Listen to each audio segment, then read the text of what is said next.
제가 이제 같은 장로로서 교회의 장로들에게 몇 마디 당부합니다. 그리스도께서 당하신 고난을 직접 보았고 장차 우리에게 나타날 영광에 동참하게 될 자로서 여러분에게 부탁을 드립니다. 여러분에게 맡겨진 하나님의 양떼를 잘 돌보십시오. 기쁨으로 그들을 돌보며 억지로 하지 마십시오. 그것이 하나님을 기쁘시게 하는 것입니다. 기쁨으로 섬기며 돈을 생각하고 그 일을 하지 않도록 하십시오. 여러분이 맡은 사람들을 지배하려 들지 말며 그들에게 좋은 모범이 되십시오. 그리하면 우리의 목자장이신 그리스도께서 오실 때에 여러분은 결코 시들지 않는 영광의 면류관을 받게 될 것입니다. 자, 우리 가슴에 손을 얹고 믿음을 고백하고 오늘 하나님께서 저에게 주시는 말씀 받겠습니다. 제가 먼저 고백할게요. 하나님은 나를 사랑하십니다. 나는 그 사랑 안에 있습니다. 하나님은 오늘 나에게 말씀하실 것입니다. 그 말씀에 능력이 있습니다. 그 말씀에 생명이 있습니다. 나의 마음을 하나님께 열겠습니다. 나의 생각을 예수님께 집중하겠습니다. 들은 만큼 변합니다. 들은 만큼 행복해집니다. 목표가 있고 없고 결과는 엄청나게 확연하게 차이가 나겠죠. 내가 살을 좀 빼야 되겠다, 건강을 위해서 운동을 해야 되겠네라고 하는 막연한 생각을 갖는 것과 동아 마라톤에 완주하겠다라고 하는 목표가 생기는 것, 그 결과는 뭐 차이가 상상이 안 되는 거예요. 요리를 좀 배우면 좋지 않을까라는 생각과 요리사 자격증을 따겠다라고 하는 목표가 있는 사람과의 삶은 완전히 다르겠죠. 신앙도 마찬가지입니다. 신앙에서 어떤 목표가 생기거나 내가 닮고 싶은 신앙의 대상이 생기면 그 유익함을 뭐 어떻게 말로 설명을 할 수 있겠어요? 내가 신앙생활 잘하면 좋겠지라고 하는 것과 나는 저런 신앙인이 되고 싶다라고 하는 확연한 어떤 모델링이 될 수 있는 분을 만나는 것은 아마 큰 차이가 있을 겁니다.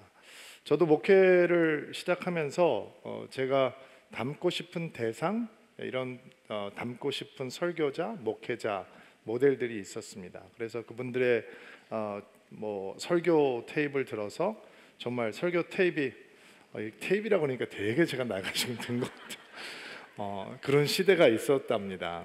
테이프가 늘어질 정도로 듣기도 하고 너무 많이 들어서 정말 설교를 통으로 암송을 할 만큼 배워보기도 하고, 또 어떤 목사님의 설교는 너무 담고 싶어서 설교 테이프를 한 500개는 산 것 같아요. 그 당시 테이프 한 개 8불이었으니까 엄청나게 비싼 거였거든요.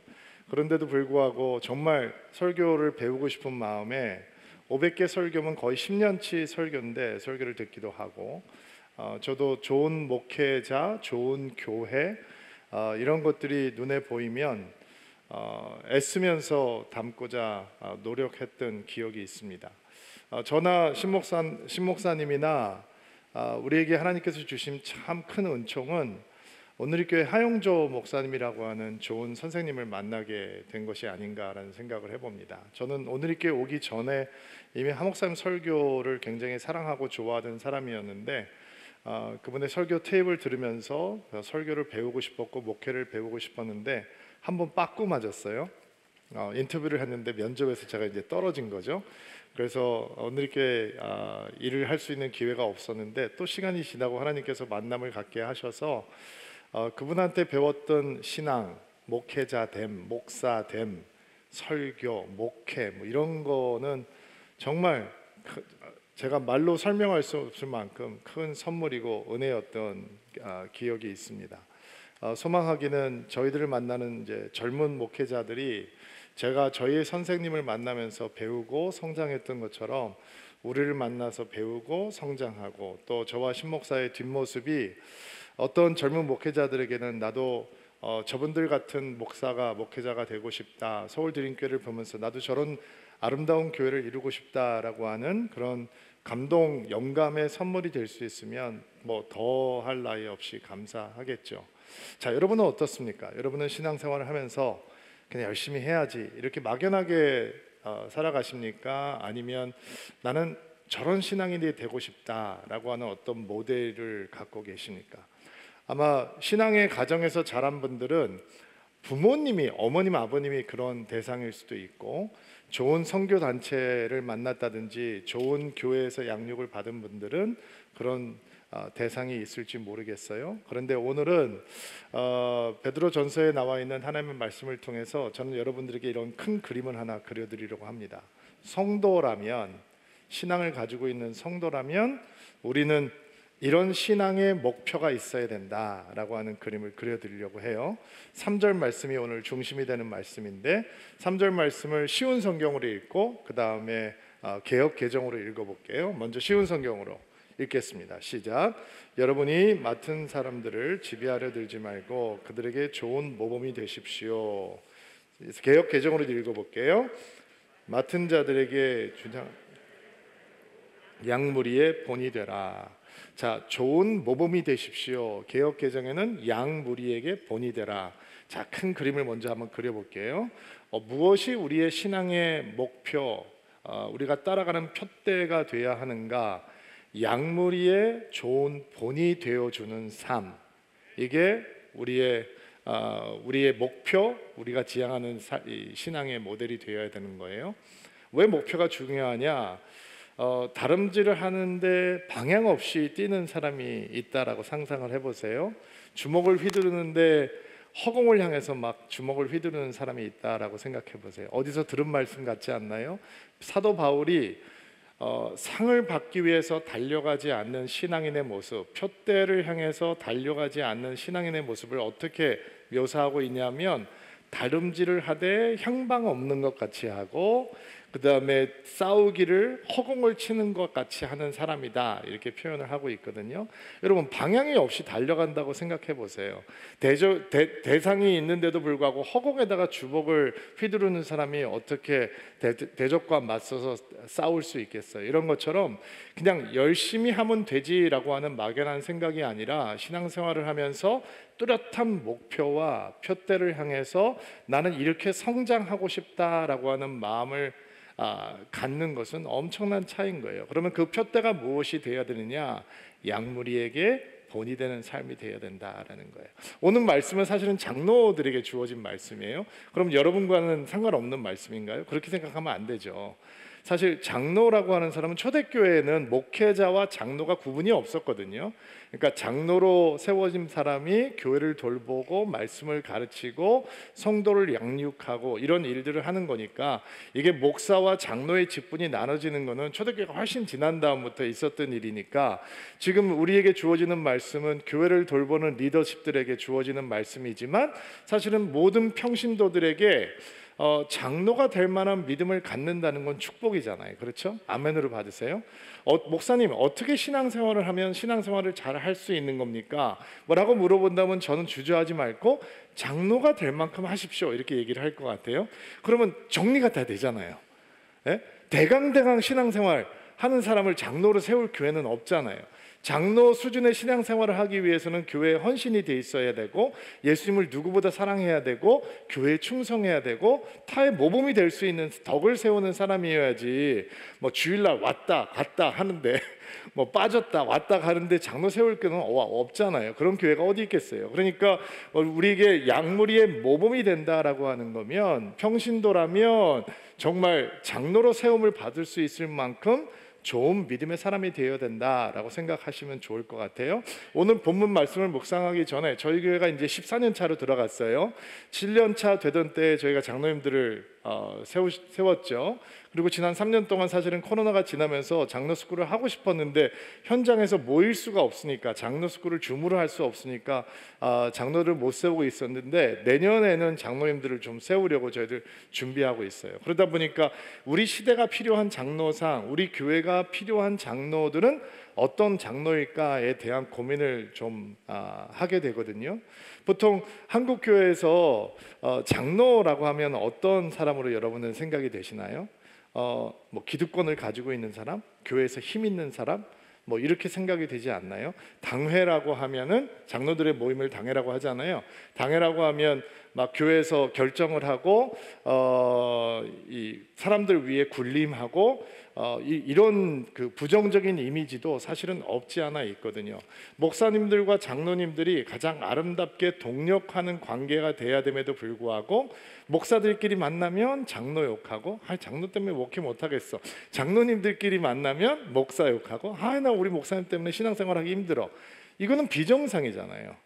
목회자에게 장로들은 가장 든든한 후원자여야 되고 동역자여야 되고 중보자여야 되고, 또 장로님들에게 저희 같은 교육자들은 가장 신실한 동역자요 동반자여야 되고 격려자고 양육자가 돼야 되잖아요. 그런데 사실 한국 교회에서는 장로들과 이 목사들의 관계가 그런 모습이 아니거든요. 그러니까 저희 교회가 새롭게 장로님들 세우기 위해서 준비하면서 우리 교회가 우리 성도들에게 장로 리더십에 대해서 어떤 이미지로 어떤 이 모습으로 새로운 장로들을 세워가야 되는가라고 하는 것은 저희들에게 굉장히 진지하고 심각한 고민이었어요. 먼저 저희가 우리 모든 성도님들하고 공유하기는 장로라고 하는 리더십이 교회에서 힘 있는 사람이다라고 하는 생각은 비성경적인 생각이니까 그런 것들을 지워버려야 되겠다라는 생각을 가졌고, 장로라고 하는 자리는 어떤 사람들보다도 예수님 많이 사랑하고 또 예수님께서 사랑하시는 교회를 사랑하고 헌신하고 충성할 수 있는 사람이면 좋겠다.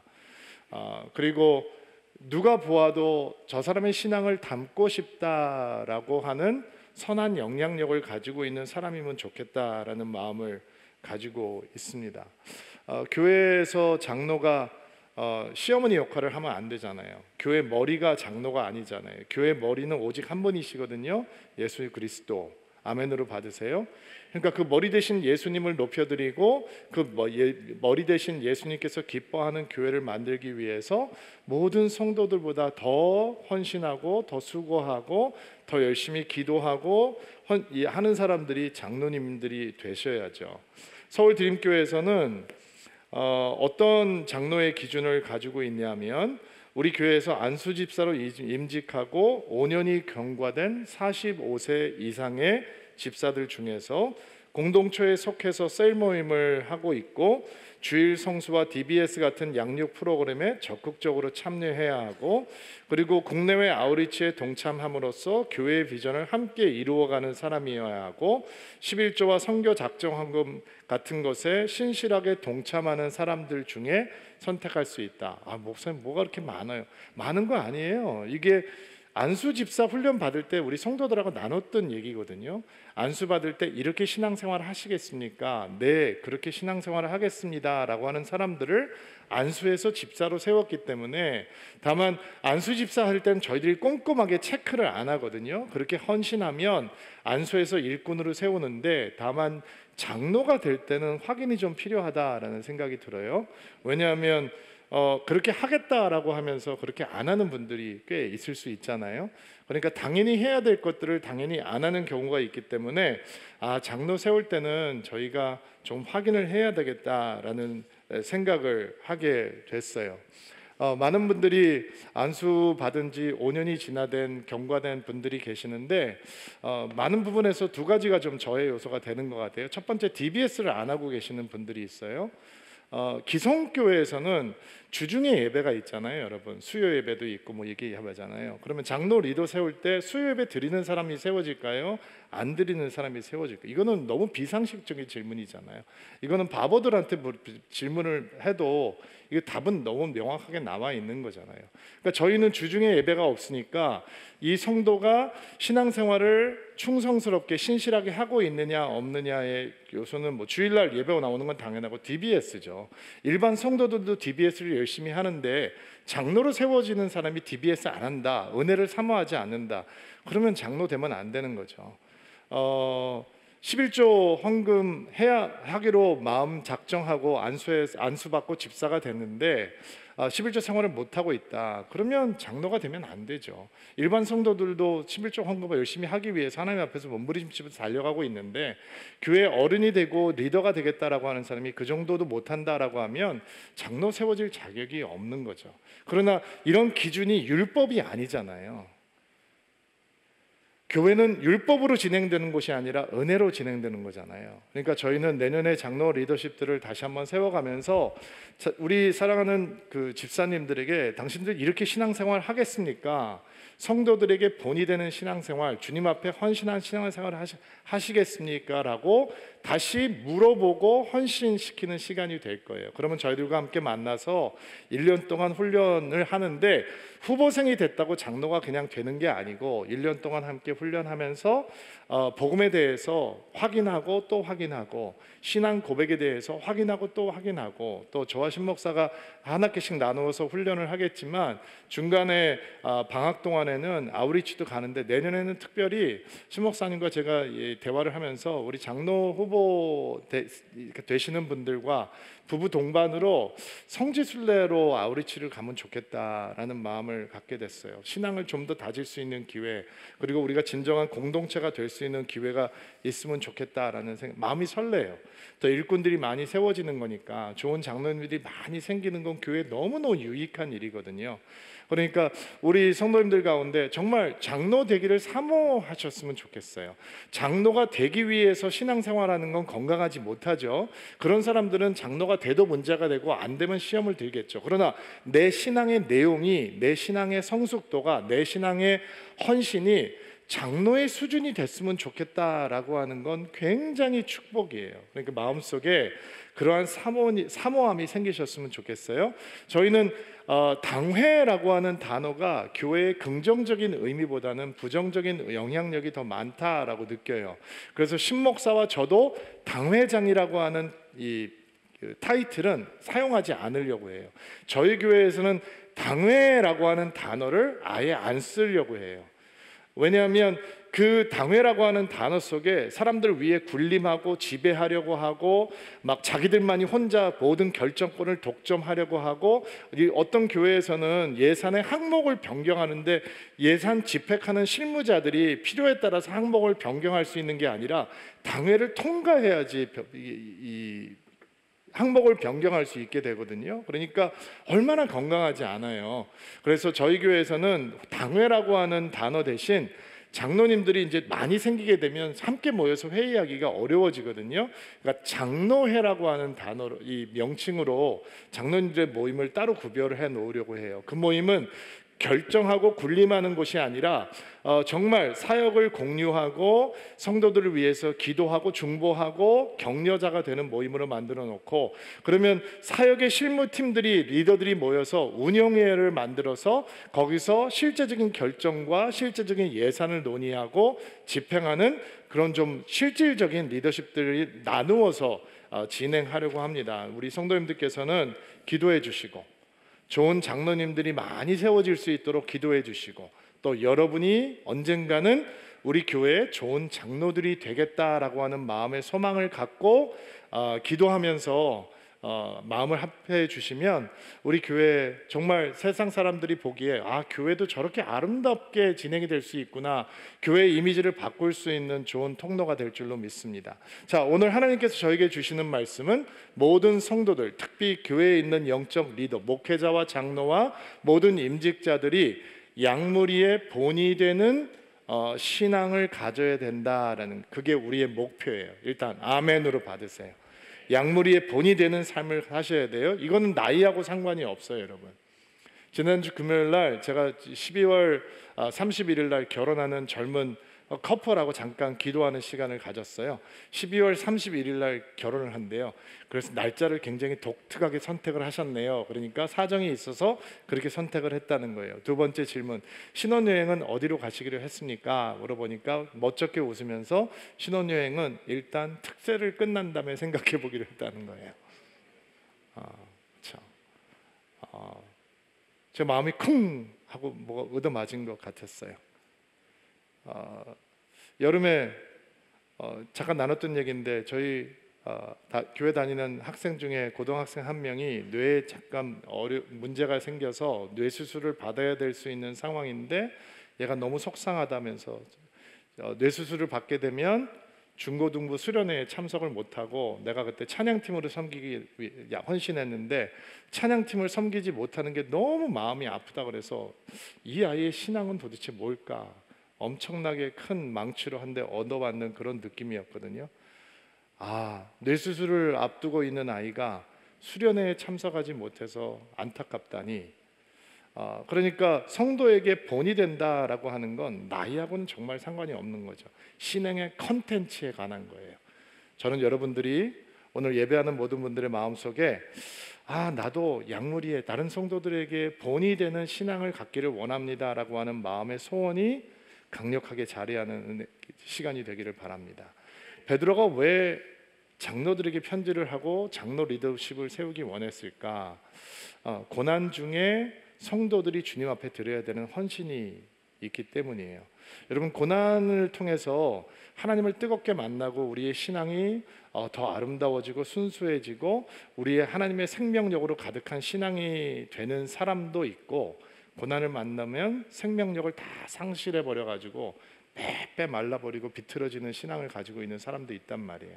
그러면 언제 생명력으로 충만한 신앙이 되고 언제 생명력을 상실해 버리는 신앙이 되느냐? 고난 속에서 하나님을 향해서 새로운 헌신을 드릴 수 있으면, 새로운 결단을 드릴 수 있으면, 하나님을 향해서 성장하고 싶다라고 하는 마음을 드릴 수 있으면, 고난을 통과하면서 우리는 신앙의 생명력으로 충만해지는 거고, 고난 속에서 하나님 앞에 새로운 결단, 새로운 사랑, 새로운 헌신, 새로운 열정을 드리겠다라고 하는 기회를 잡지 못하면 고난을 통과하면서 우리는 말라 비틀어져 버리는 거예요.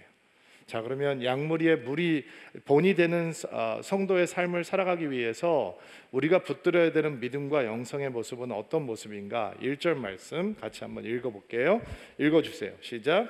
너희 중 장로들에게 권하노니, 죄송합니다. 1절 말씀 먼저 쉬운 성경으로 읽을게요. 제가 이제 같은 장로로서 교회 장로들에게 몇 마디 당부합니다. 그리스도께서 당하신 고난을 직접 보았고 장차 우리에게 나타날 영광에 동참하게 될 자로서 여러분에게 부탁드립니다. 개역 개정으로도 한번 읽어볼게요. 시작. 너희 중 장로들에게 권하노니 나는 함께 장로된 자요 그리스도의 고난의 증인이요 나타날 영광에 참여할 자니라. 먼저 베드로가 그의 편지에서 편지를 받는 교회 장로들에게 함께 장로된 자다라고 얘기하는 부분을 잠깐 주목해 보세요. 이게 하기 힘든 말이거든요. 함께 장로된 자다. 베드로가 어떤 사람이에요? 예수님께 부르심을 받을 때 예수님께서 찾아오셨죠. 그리고 깊은 곳에 가서 그물을 내리라고 그랬어요. 고기가 배가 가라앉을 정도로 잡혔다 그랬어요. 물 위를 걸었던 거는 베드로밖에 없죠. 다른 제자들은 물 위 걷지 못했어요. 오병이의 기적 자기 손으로 떼어주면서 기적을 맛봤죠. 그렇죠? 변화산에서 예수님께서 영광스러운 모습으로 변하는 것도 베드로 두 눈으로 목격했어요. 예수님을 3번이나 배반했지만 예수님께서 그를 찾아오셔서 네가 나를 사랑하느냐 3번이나 물어보시고 내 양을 먹이라, 내 양을 치라, 내 양을 돌보라 말씀하시면서 그를 다시 회복시켜 주셨어요. 성령께서 오신 다음에는 베드로가 설교하면 3,000명씩 구원받았어요. 성전 미문에 앉아있던 안진뱅이를 향해서는 음과 금은 내게 없거니와 내게 있는 것으로 내게 주노니 나사렛 예수의 이름으로 명하노니 일어나 걸으라 라고 손을 잡아 일으키니까 걸었어요. 뛰었어요. 아나니아 삽비라는 베드로 앞에서 거짓말하다 죽었습니다. 베드로가 얼마나 능력이 충만한 사람이었냐면 베드로가 지나가는데 그림자라도 한번 거기 비칠까 해서 침상을 가져다가 병자들을 갖다 눕혀놓았다는 거예요. 여러분 저는 상상해 봤어요. 제가 능력이 충만해가지고 막 여기 막 침상이 막 아픈 사람들이 다 누워 있다고 생각해요. 여호서 목사 그림자라도 덮이면 날지 몰라. 그러면 제 자아가 어떻게 될까요? 여러분 자아는 어떻게 될 것 같아요? 부풀지 않을까요? 와, 이거 대단한 거야? 그러면 어떻게 생각할까요? 같은 장로라고 우리 같지 않거든? 이런 생각할 수 있지 않을까요? 야, 같은 장로라고 너하고 나하고 같은 장로 아니야 라고 생각하지 않을까요? 지금 편지를 받고 있는 갑바도기아에, 비두니아에, 아시아에, 본도에, 갈라디아에 흩어져 있는 장로들이 예수 체험이 베드로만큼 있어요?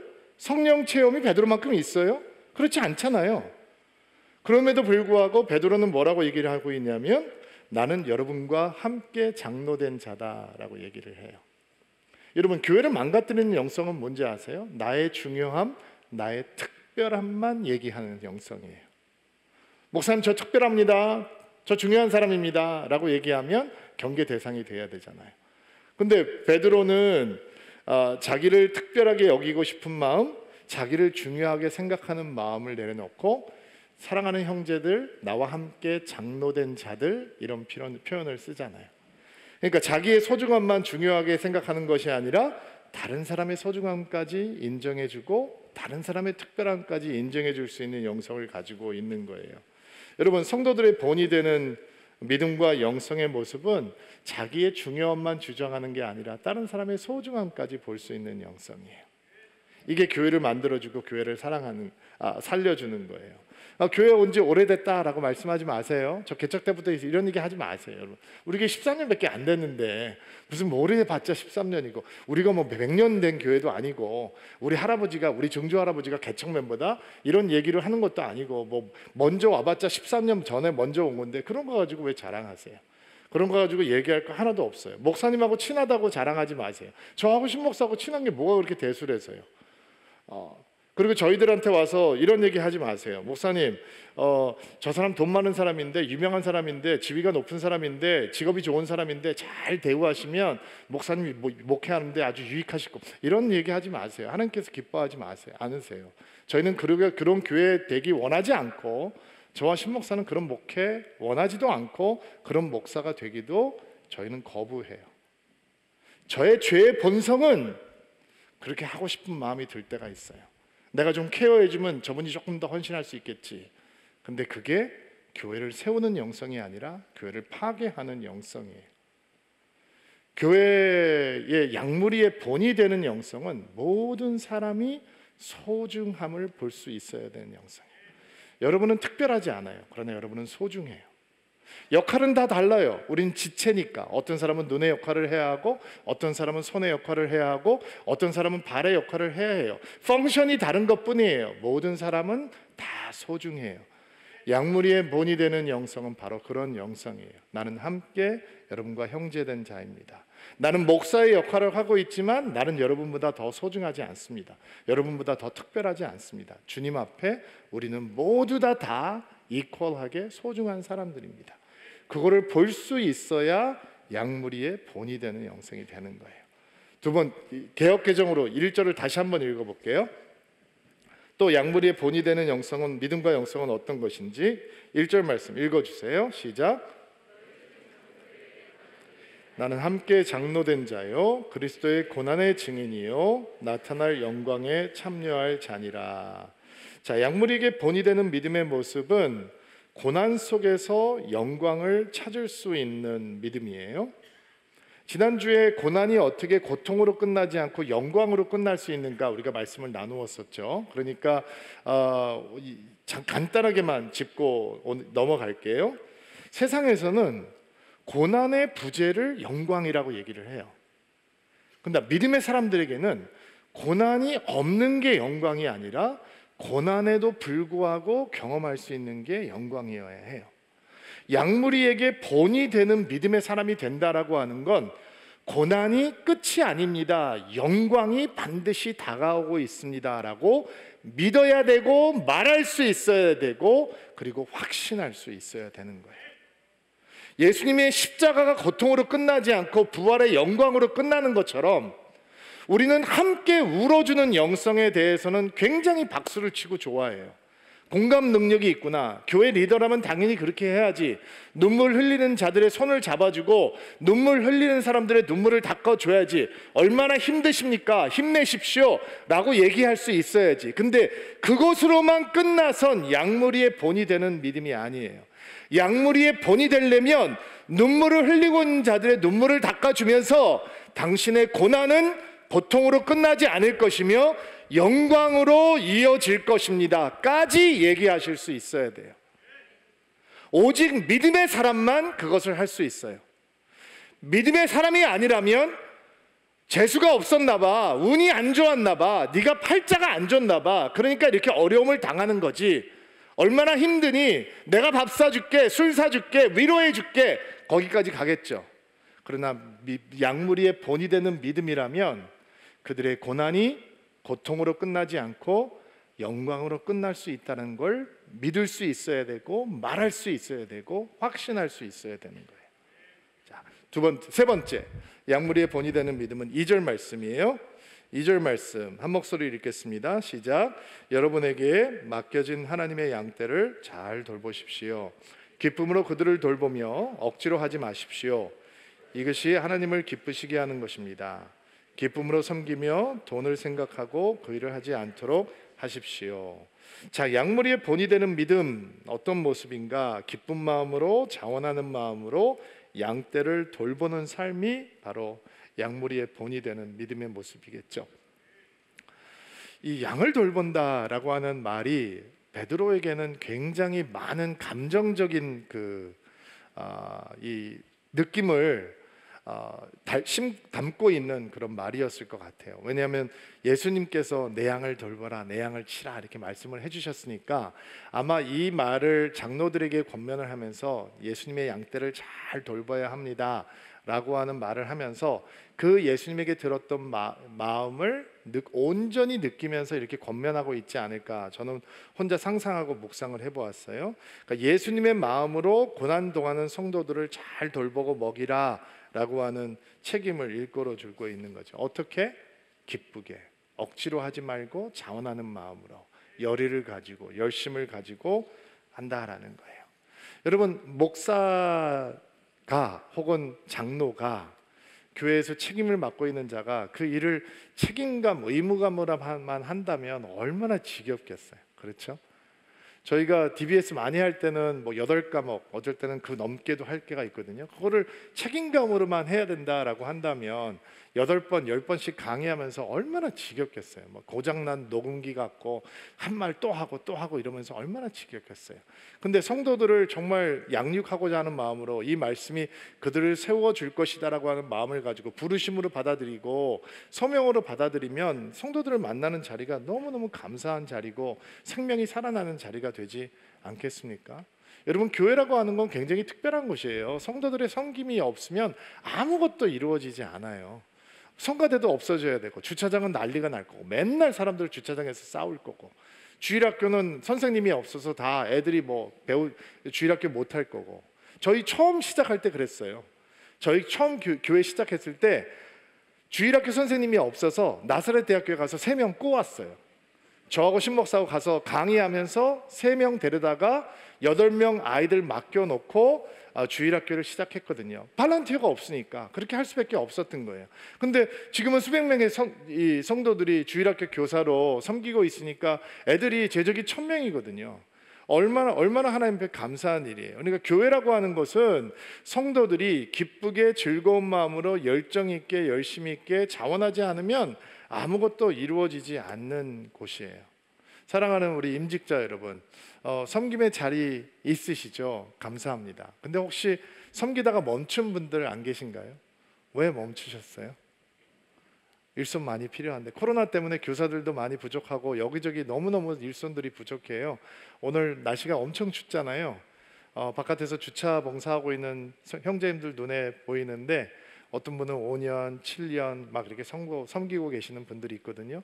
이렇게 젊은 분들 많은데 더 많은 분들이 나가서 좀 교대해주면 그래도 예배 드리면서 섬길 수 있을 텐데 라는 생각을 해봐요. 임직 받으셨으면 여러분 열심히 교회에 섬기셔야죠. 자원하는 마음으로, 기쁜 마음으로. 어떤 분들은 나는 2부 예배 드리니까 2부 예배 때 뭐 필요한 거 없습니까? 이렇게 얘기하시는 분들이 있어요. 그것도 좋은데 섬김은 어떤 거냐면, 목사님 지금 교회 뭐가 필요합니까?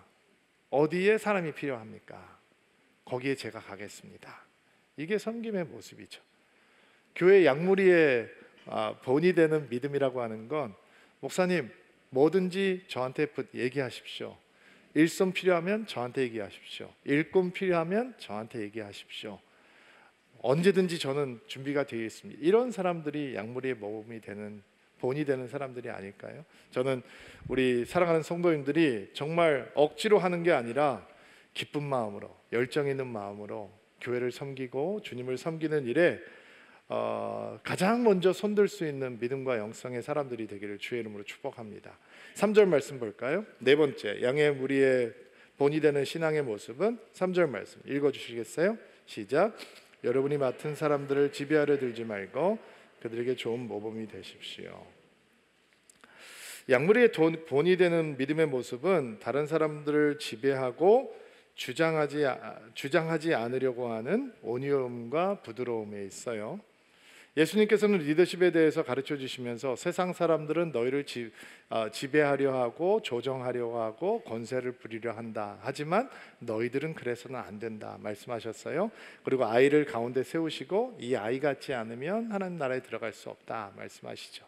그리고 제자들과 마지막 만찬을 나누시던 자리에서는 겉옷을 벗으시고 노예처럼 제자들 앞에 무릎을 꿇고 그들의 발을 닦아주셨어요. 그리고 말씀하시죠. 너희 중에 크고자 하는 자는 섬기는 자가 되어야 되고 으뜸이 되고자 하는 자는 모든 사람의 종이 되어야 한다. 어떤 교회는 가면 교회 장로들만 모이는 방이 있다고 해요. 저는 별로 좋지 않은 것 같아요. 거기서 별로 은혜스러운 얘기가 안 나올 거라고 생각하기 때문에 교회 리더는 누구를 닮아야 될까요? 예수 닮아가야 되는 거죠. 아멘을 받으세요. 저와 신목사는 여러분 위에 군림하려고 하면 안 되고 이 제자들의 발을 닦아주신 예수님을 배워야 되겠죠. 그게 예수님의 마음이니까 그렇게 살아야죠. 섬기는 종이 되어야죠. 우리도 똑같이 예수님처럼 제자들의 발을 닦아줄 수 있는 리더들이 되어야죠. 우리 교회의 장로든 그런 사람들이 돼야죠. 여러분 장로를 뽑을 때 누구 입김이 제일 센지 아세요? 담임 목사 입김이 제일 세요. 그러면 그게 힘이겠죠. 우리들에게 잘 보여야지 장로가 되니까. 또 반대 경우도 있어요. 다른 장로의 입김이 센 경우도 있어요. 그러면 그런 장로님들이 집사님들한테 가서 뭐라고 얘기하겠어요? 김 집사, 내가 이번에 너 장로 만들어줄게. 이런 관계가 계속되면 교회가 얼마나 후져지겠어요.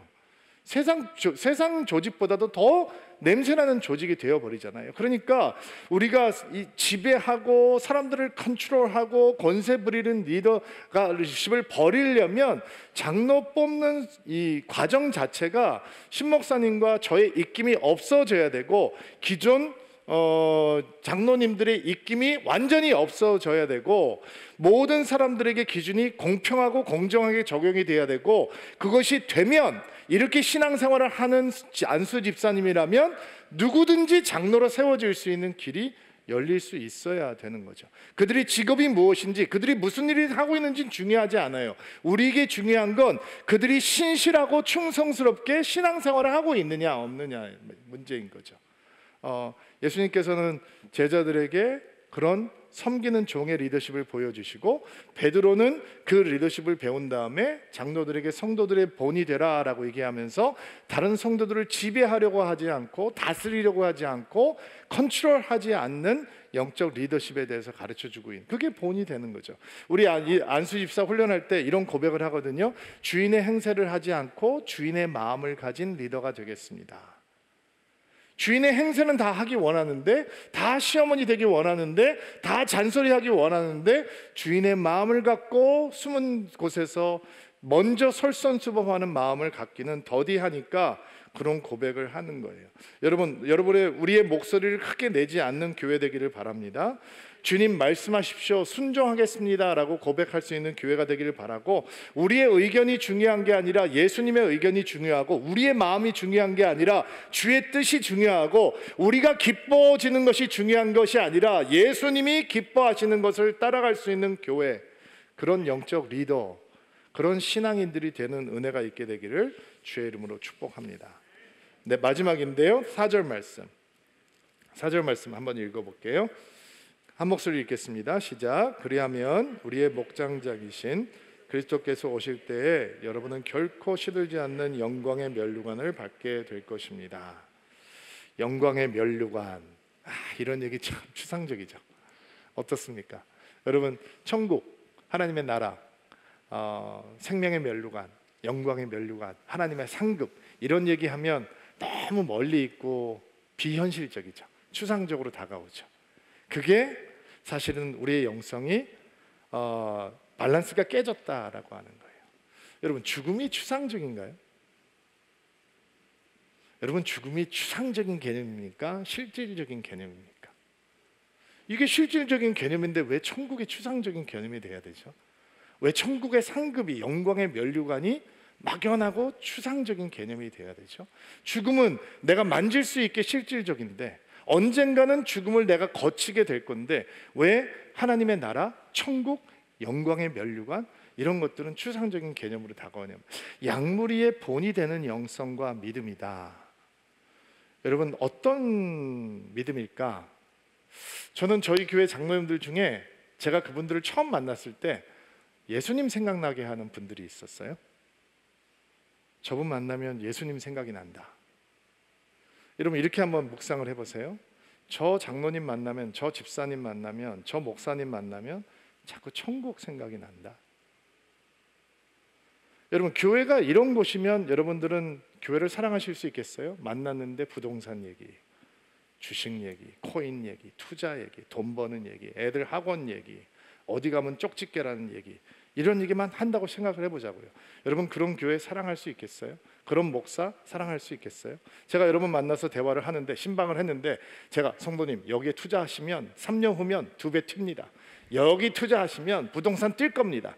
무조건 저 믿고 투자하십시오. 이런 목사라면 여러분의 영적인 삶을 저에게 의탁해 주시겠어요? 고난을 지나고 있는 성도들에게 쓰여진 편지잖아요. 근데 잘 견디십시오 이런 얘기 안 해요. 버텨야 합니다 이렇게 편지를 쓰지 않는다고요. 베드로가 영광의 면류관이 있다고 얘기를 해요.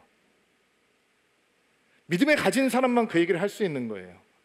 누가 영적인 본이 되는, 양무리의 본이 되는 영성을 가진 리더일까? 이 땅이 끝이 아닙니다. 다가오고 있는 하나님 나라 있습니다. 천국 봐야 됩니다. 우리의 영원한 집이 있습니다. 이거 얘기해 주는 사람 있어야 되는 거 아니에요? 교회에서 누가 영적인 리더에 돼야 되느냐, 어떤 영적 리더십이 세워져야 하느냐, 이 땅의 삶을 집착하는 것을 내려놓고 하늘을 바라보고 예수를 주목하고 영원한 상급을 보고 살아야 됩니다. 우리 언젠가는 주님 앞에 서게 될 것입니다 하고 끊임없이 리마인드 해줄 수 있는 리더십들이 필요한 게 아닌가요? 그게 양무리의 본이 되는 믿음이겠죠. 오늘 제가 여러분들하고 5가지 말씀을 나누었습니다. 정리해 볼게요. 자신의 특별함이나 중요함이 아니라 다른 사람의 소중함까지 볼 수 있는 믿음, 그게 양무리의 본이 되는 믿음이에요. 고난 속에서 고난이 끝이 아니고 고통으로 끝나는 것이 아니라 영광이 다가오고 있다라고 말할 수 있는 믿음, 영광을 볼 수 있는 믿음, 영광을 붙들 수 있는 믿음이 양무리에게 본이 되는 믿음이 될 거예요. 양을 사랑하고 돌보고 케어하는 일, 주님의 교회를 돌보는 일을 기쁘게, 기꺼이, 열성을 다해, 열의를 다해 할 수 있는 믿음이 양무리의 본이 되는 믿음이 될 것입니다. 성도들을 지배하거나 다스리려 하지 않고 예수님처럼 섬기는 종이 되는 믿음, 이것이 서로에게 본이 되는 믿음이 될 것이고, 이 땅을 넘어 천국의 영광의 상급이 있다라고 하는 것을 끊임없이 상기시켜 줄 수 있는 믿음이야말로 모든 성도들에게 본이 되는 믿음이 될 줄로 믿습니다. 이런 믿음이 여러분의 믿음, 저의 믿음 되는 은혜가 있게 되기를 주의 이름으로 축복합니다. 오랫동안 앉아 계셨는데 다 일어나시겠어요? 자, 가슴에 손을 얹고 안수하시고요. 여러분을 축복하고 기도하겠습니다. 하나님, 신앙의 목표가 뚜렷한 신앙생활을 할 수 있게 되기를 소망합니다. 하나님, 양무리의 본이 되기를 원합니다. 이것이 오늘 우리의 고백이 되게 하옵소서. 나의 중요함만 주장하는 믿음이 아니라 다른 사람의 소중함을 바라볼 수 있는 믿음을 허락하여 주옵소서. 고난이 고통으로 끝나는 것이 아니라 영광으로 끝날 것이다 라고 고백할 수 있는 믿음을 갖게 하시고, 교회를 사랑하고 성도들을 돌보고 케어하는 일을 기쁘게 할 수 있는 열성을 갖게 하옵소서. 다른 성도들 지배하거나 다스리려 하지 않고 주인의 행세하려 하지 않고 예수님처럼 섬기는 종이 되는 주인의 마음을 기쁘시게 하는 종이 될 수 있는 믿음의 사람들 되게 하옵소서. 우리가 소원하는 것이 이 땅의 일들로 그친다면 우리는 참으로 비참하고 불쌍한 사람일 것입니다 라고 하는 사도 바울의 고백처럼 이 땅을 넘어 천국의 영원한 상급, 영원한 면류감을 사모하게 하는 양무리의 본이 되는 믿음을 갖게 하옵소서. 가슴에 손을 얹고 안수하는 모든 성도들이 교회를 세우는 리더가 되게 하시고 교회를 더 복되게 하는 리더가 되게 하시고 언젠가는 교회를 빛나게 하는 장로들로 세워질 수 있는 아름다운 리더들이 되어갈 수 있도록 그들의 신앙을 흔들리지 않게 주께서 붙들어 주시옵소서. 예수님의 이름으로 기도하옵나이다.